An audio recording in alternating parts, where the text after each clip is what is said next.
Bob out here at Vanity Hill. Today I'm on a nice beautiful day. It's going to be getting down below freezing tonight, so I'm going to wait one more day before I start my cordwood. That'll be tomorrow, which will be Tuesday. So what I'm doing right now is I'm working on finishing up my Vanity. Before I get started on cutting my drawers apart, what I've got to do is make some braces for the top, and also where each drawer goes. The drawers are supported by runners on each end, but I'm cutting them to make, instead of one long drawer, two smaller drawers, and so I need something on the other end. So I'm making these braces, and I can make them smaller. I'm just making them out of 1x4. That's what I got. I could easily rip them down, but I'm going to go ahead and make them a little wider. That gives more support and more strength to the structure. No need to make a cut I don't need to make. But anyways, what I've done, I got to make 5 more of these. So over on my miter saw, I double check my measurements, cut them to length. And I've got an embarrassment of riches here, because what I've got this saw set up with a dado blade on it to cut the tongue that's going to go in the groove. And I'll cut one of those, and then I'll go fit it in, make sure that the tongue's going to fit in the slot properly, and get my final length. These are cut just a little bit long, so I can cut a little bit off the end, you know, just in case there's a little difference in the length. I can just cut just a hair off, just to make sure that it fits in there good and snug. And then what I'll do is I'll come back to this other saw, and I've got it set up so that you know, the blade's 1/8 of an inch wide, leaves about 1/8 of an inch cut. So I'll cut me just a little slot, and then I'll reverse it and cut another slot. And I've got a piece of wood that I've cut down to the size of a tongue, and I'll use that in the other end. I can't put a tongue on both ends and get it to slide in there. So that's what I'm up to right now. And like I said, I'll do one, verify it fits, and then I'll do the rest of them.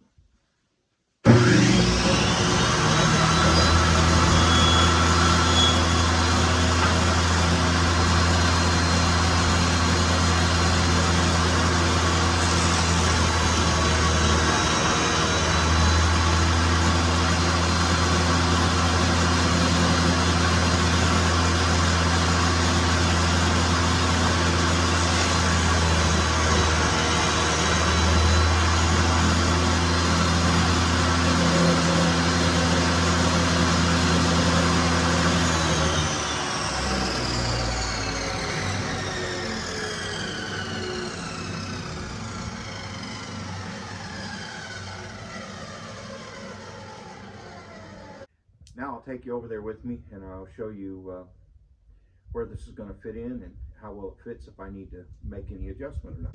Now, unfortunately, because of the backlight, it's going to be hard to see.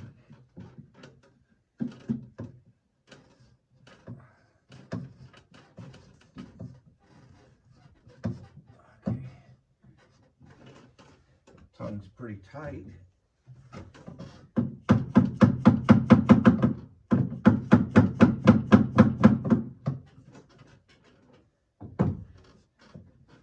Tongue is good and tight like I want, and then I'll just glue that in. It's a little too tight.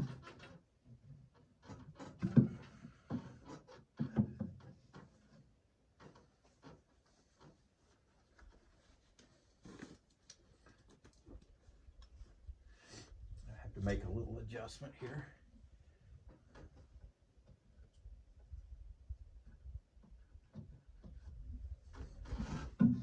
Again, that's why I do one. That way, if I need to make any adjustment, I can. It looks like I need to take just a, I don't know, maybe a 30-second off here. So I'll adjust my saw just a hair, and then come back and try it again and see how that works and if it fits in. I'll also go ahead and cut just a little, maybe an 1/8 inch. I made a little mark. It's maybe less of an 1/8 inch. I'll cut off the end of it so it'll slide up in there. And once I dry fit that, then I'll cut the slot in the end for my tongue.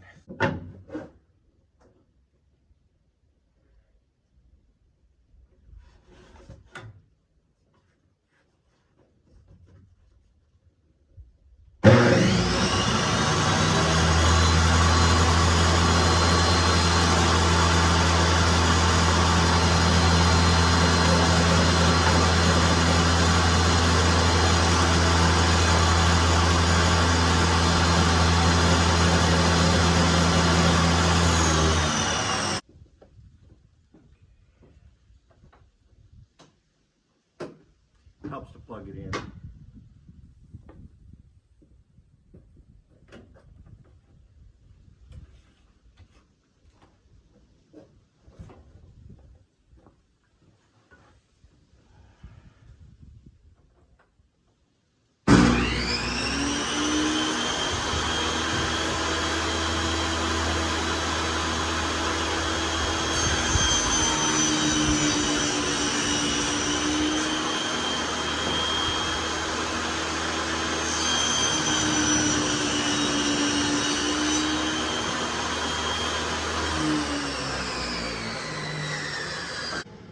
Now this is one thing that's really strange. Last time I bought some of this wood, some of this 1x4, the select 1x4s, it's nice. It's straight. It doesn't have bow and cup in it. No knots. I mean, it's really nice. Well, the last time I bought some, it had a tag on it that said made in Sweden, and I was just looking at this, and it says made in New Zealand. That's wild. We're getting all this pine, all these trees and all these lumber companies we got here in the U.S. and I'm getting the select stuff is coming from Sweden and New Zealand.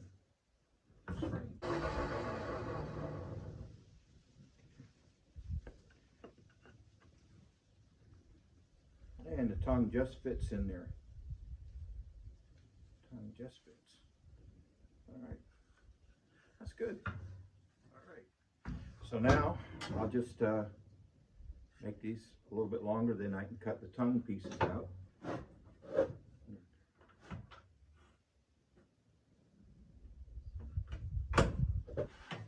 And I'll do that just by moving my fence over bit by bit.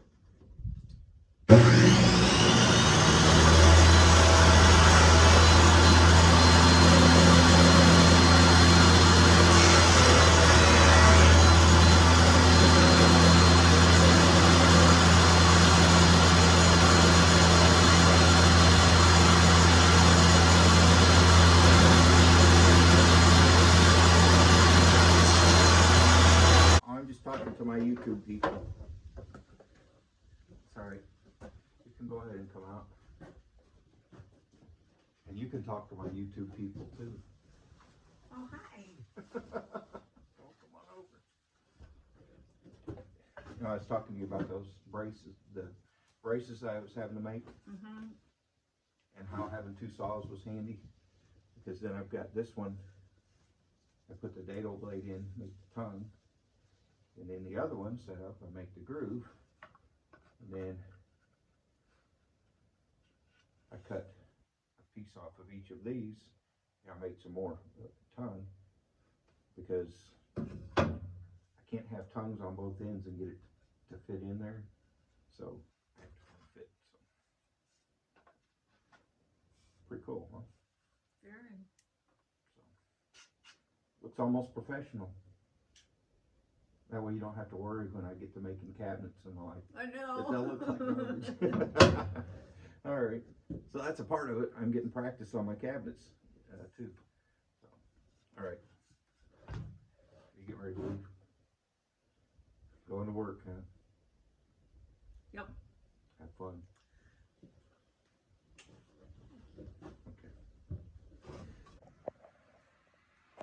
All right, well, I got all my braces in, the ones at the top, to make up for the fact that I'm going to have to cut through this brace to put my plumbing.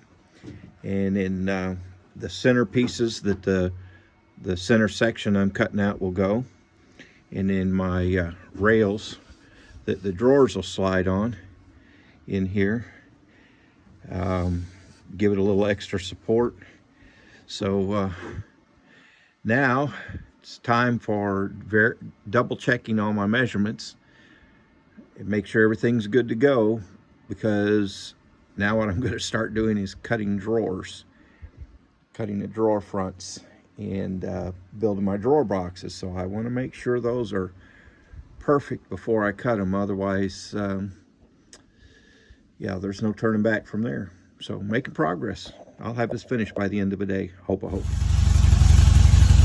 Don't know if you can hear me or not. I've got to run an errand. Last week, it was freezing, raining, sleeting, and bad. Today, it's 60 degrees and beautiful. That's how I'm running my errand. I'll come back and finish the drawers later. My drawer face cut into thirds. I've got one of my boxes finished. Actually, two of them. I got one that's gluing up right now. I thought I'd show you real quickly how I'm making those boxes. Now, they're just these are out of 1/2-inch plywood. When I go to make kitchen cabinets, I'll make those out of 3/4 ply, because kitchen cabinets will hold more. But these are for the Vanity, so I'm using 1/2-inch plywood and 1/4 inch for the bottom. But what I did is I got this off a guy's YouTube channel. Crazy YouTubers, right? Woodworking for mere mortals. If you want to do woodworking, I'd recommend you check this guy's channel out. He works does his woodworking out of his garage, moves stuff around, and he's very much about simple and basic, and doing the best you can with what you've got. So instead of just butting wood together and gluing it and nailing it or whatever and getting something that's weak, I learned from him how to make a what you call a box joint jig. It's real simple. All I did is you take a piece of 3/4 inch plywood. Now, I made a mistake on this one, but don't hold that against me. Take a piece of 3/4 inch plywood. You put a stack of dado blades in your table saw. In this case, I've got them 1/2 inch thick. You raise the dado blades up to the thickness of the wood that you're going to be cutting, in which case is 1/2 inch plywood, which is a little less than 1/2 inch. And that's real easy to do. You just put the wood up against the side of the blade and raise it up until the top of the teeth is level with the top of the blade. It's not very scientific, but it works great. Then you put your fence. I attach this to just the fence that came with the saw. It's got a couple screw holes. You're able to attach a board to it, so it gives me something to make it a little more rigid and guide it through the slot. You take your dado blade and you cut a slot, and then you take a piece of wood the width of your dado stack, and you glue in that slot, and that's to reference. You just glue it in there and then set it in. And to make your cuts, what you do, I like to mark these, that way I know which joints go together, and then I'll put an arrow in here. That way I know where to cut the groove for the bottom to fit in. Because the bottoms, I'm just doing 1/4 inch plywood, and I'm cutting about a 1/4 inch groove, 1/2 inch up from the bottom on each drawer, and then the drawer bottom just slides into that. It's kind of neat because it also it captures it. It allows for expansion or movement. If the wood expands or shrinks, it doesn't crack it and buckle it. But it's captured in those slots. Another thing that's kind of neat, when you're assembling, that piece of square plywood is a good reference to make sure your drawer is square.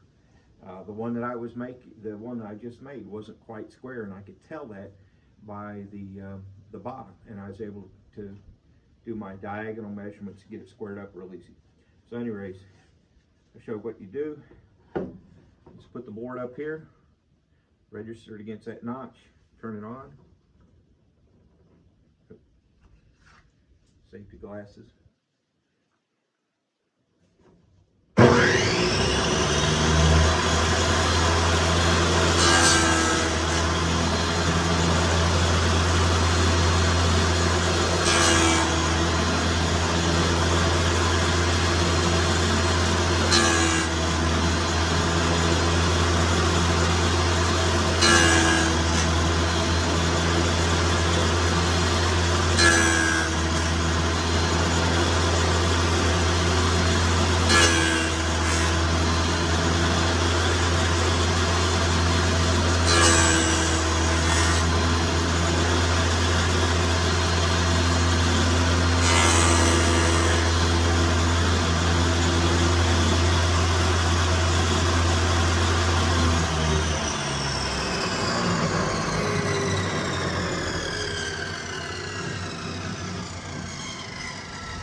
Okay, this one starts with a tongue at the top and then a notch. And what you do is then you take and turn this one over, set it on the notch. Take my next board. I want this to be the inside. Take the next board, butt up against it, hold it in place. Move the other one.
Now, this all slows down.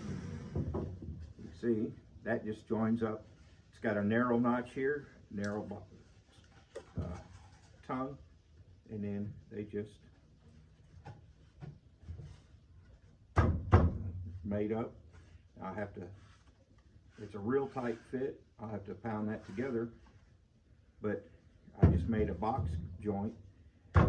Lots of gluing surface, lots of strength, and then to keep me straight, I take my pencil and I'll put a 1 at the top. That's joint one, and then I'll put an arrow that I'll sand off later, so I know where to cut the groove in it for the bottom to fit in. And then I'll just do that with the rest of them. This one's joint number 2.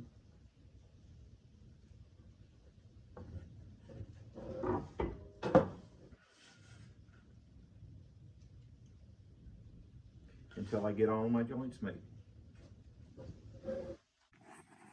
And then this is what the drawers the boxes look like when they're finished. You get the piece of plywood in the bottom, or your joints. You can check it for square. Got one clamp here. The top didn't want to come in quite right, so I just clamped it up. And then I'll sand it and attach the drawer front to it. And then there's the first one that I did, got the drawer front attached to it. I don't have the bottom, I don't have my pull in it yet, but you see, there you go. One drawer where there was none before, and it's nice and sturdy. I'll stain the edge of this black, probably round this over a little bit because that's a real sharp edge. Might round it over a little, and then stain that black, and pretty soon I'll be ready to go. I've got, like I said, one more box done. I'm cutting the pieces for the other box, and then this will go on it. This piece right here, once I get the other one, it'll go in the center, and then I'll fasten that so that the tops all line up. And I'll stain the supports back there. I'll stain those black so they don't stick out like a sore thumb. So I have the same reveal on all the pieces. So coming together. Doesn't look too bad. I mean, you can tell where I patch a veneer. There's a little line. Not a whole lot I can do there. Maybe I'll YouTube that and see if I can find ways to make that line disappear. Maybe one of those dark wax crayons to kind of fill that space, that void, or just that little gap there. But with the stain, it looks pretty good. Now, some of it, the veneer is not in the greatest shape in the world. I'm just leaving it that way because it's an old piece and it's got some character and style to it. I really like this detail here. When I stripped it, it had the black stain on it too, and when I stripped it down the wood, it kind of this nice color here, and of course it didn't get way down in here to strip everything off of it, but I thought, you know what, I kind of like that, the combination of a light and a dark. I'm going to leave it like that. It makes it stand out more. So these drawers, they're not perfect. I've never made these before, never done it before. So I learned some things from it that I'll carry forward with other projects that I've got going. And, you know, every one that I do will be a little better, I hope. And anyway, that's why I keep saying, you know, don't be afraid to try something you've never done before. You know, especially if with wood, you make a mistake, you just pull out your fasteners or whatever and start over again, right? So one thing that I did learn from this that I will pass along if you try to do something like this, whenever you're like making these drawers and you got the box to slide in, or the bottom to slide in the slots, always before you start gluing everything up, do a dry fit. Make sure everything's going to fit right. I made a mistake on my second box because I was in a hurry trying to get it done before I lost daylight. I glued everything, and then when I went to put it together, I realized I'd cut my drawer bottom 1/8 of an inch too wide. I didn't read the numbers on the lines on my saw right. And so it was a little too big, it wouldn't go in. And so I've got glue on everything all ready to go. I've got glue on the last piece ready to go. And I have to go make a modification, make a change, and then things didn't want to work right. So I've got this glue that once you put it on there and it starts soaking in, it's going to start setting up. And so I had a mess on my hands. So always dry fit first to make sure it's going to work right. So next week it's going to be rainy. So what's coming up next week is I'll do some cordwood whenever I can. But basically what I'm going to be doing next week, when I run to the store today, I'm going to pick up another sheet of 1/2 inch plywood so I can make my last drawer box. So I'll finish this up, get it down on the ground. I've got some repairs to the veneer. I don't know on this. I don't know if you can see that very well or not. It's lifted up some and a couple spots on it. So I got to do some veneer repair to the top. And I'm going to take like these verticals here. I'm going to go ahead and stain them black so that you don't see, you know, a light color behind. I'll pull the drawer boxes out and I'll stain along the edge, round off the edge here so it's not so sharp, and stain this so you don't see any of the light color. And I'm gonna have to finesse this drawer just a little bit. It wants to hang up a little. I think a little paste wax on the runners and on the bottom of the drawer will help that. It'll help it slide smoother. One of the things that I've noticed about the difference between some of my amateur woodworking and the fine woodworking is this. Attention to detail on your joints and your edges. Like for instance, having nice crisp edges where you want, rounding things off. How precise are your joints? Do you take that little bit to take a chisel and make sure everything is perfectly squared off so that there's no gaps and everything is nice and tight? It's that attention to detail that makes a difference. And one of the things that I'm always big on reusing and renewing, well, you know, I built new drawer boxes. Let me bring you back over here where you can see. I built new drawer boxes, and my original intent with this project was I was just gonna cut down the original drawers and reuse them.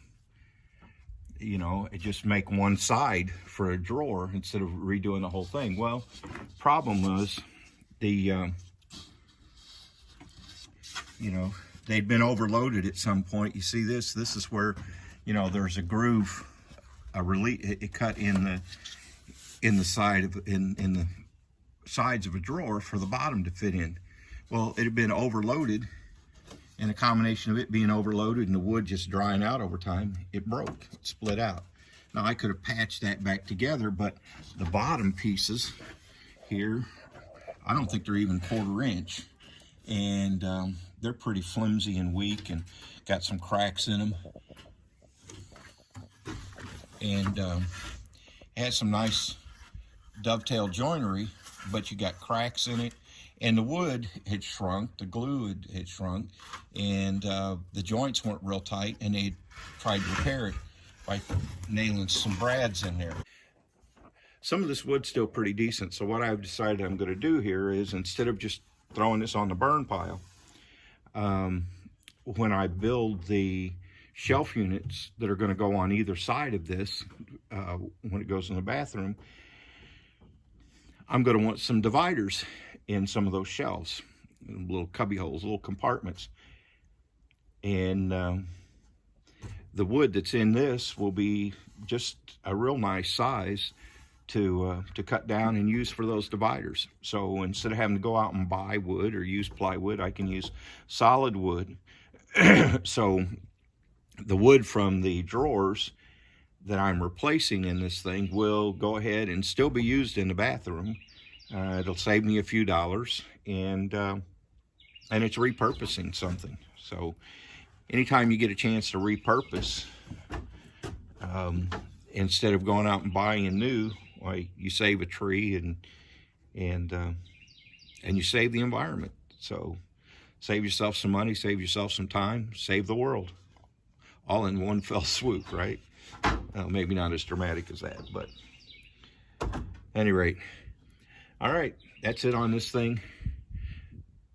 Thanks for dropping by. Like and subscribe. I appreciate you guys watching these things, and I appreciate the feedback from people that are enjoying them. And I even appreciate the comments on things I can do to make them better, because that's what I want to do, make things better. So thanks for stopping by. Until next time, don't be afraid to try something you've never ever done before. You might just surprise yourself.